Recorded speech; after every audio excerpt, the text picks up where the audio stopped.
YouTube vient de balancer 3 nouvelles révélations majeures concernant les shorts que tout YouTuber devrait connaître pour améliorer les performances de sa chaîne sans risquer de la détruire.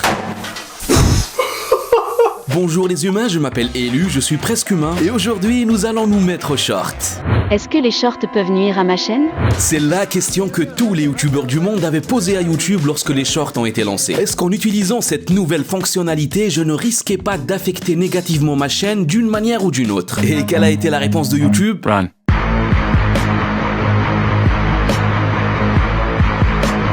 Aucune réponse claire n'a été livrée. Et la raison est simple. Ils n'en savaient rien. YouTube s'était lancé dans les shorts par nécessité, pour défendre ses parts de marché qui se faisaient massivement grignoter par TikTok. Ils ont donc implémenté cette fonctionnalité tout en sachant qu'il allait l'ajuster selon les résultats qu'ils allaient obtenir. Mais aujourd'hui, la situation a changé. Après une année de récolte de données, YouTube a fait son bilan et peut enfin nous donner la réponse à cette question. Les chaînes qui ont créé des courts-métrages se développent plus rapidement. Nous pensons que la demande du public pour du contenu de courte durée est là pour rester. C'est un format de plus en plus populaire et c'est la raison pour laquelle nous avons tant investi dans des outils de création plus mobiles et dans Short Discovery. En clair, ce que YouTube a fait, c'est comparer les chaînes qui ne faisaient que des vidéos longues par rapport aux chaînes hybrides qui faisaient aussi bien des vidéos longues que des shorts. Et ils sont sortis avec cette grande conclusion: les performances des chaînes hybrides étaient meilleures. C'est évidemment pour ma part une réponse partielle, car on aurait aimé connaître la proportion idéale de shorts sur une chaîne. Et s'ils n'ont pas donné cette information, c'est que tout simplement ils ne l'avaient pas à ce moment. Mais l'information capitale ici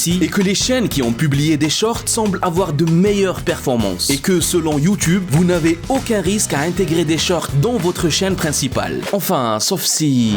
Est-ce qu'il vaut mieux créer une chaîne dédiée aux shorts?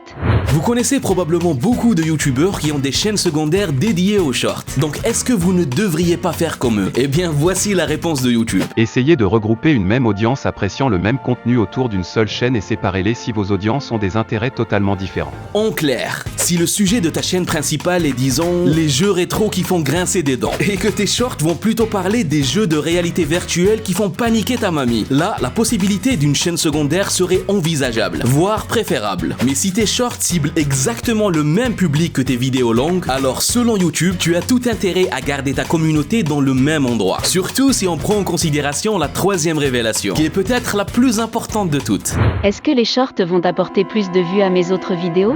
Je parie que beaucoup d'entre vous ne s'étaient même pas posé la question, car il semble logique que si vos shorts apportent plus de monde sur votre chaîne, cela va impacter positivement les autres vidéos, n'est-ce pas? Faux! Cette intuition aurait été bonne il y a quelques semaines, mais YouTube vient de tout changer à cause d'une faille dans l'algorithme de recommandation. Voici ce qui s'est passé. Lorsque les utilisateurs voyaient beaucoup de shorts, l'algorithme vérifiait leur historique de visionnage et en se basant sur la longueur des vidéos, il commençait à leur proposer uniquement de très courtes vidéos, même lorsqu'ils sortaient du feed des shorts. Pour corriger ce sérieux problème, YouTube a donc choisi une solution radicale: séparer l'historique des shorts et celui des vidéos longues. Nous avons séparé l'historique des courts-métrages et celui des longs-métrages. Ainsi, lorsqu'une personne découvre une nouvelle chaîne via Short, nous n'utilisons pas cette information pour déterminer quelles vidéos plus longues lui seront recommandées en dehors de l'expérience Short.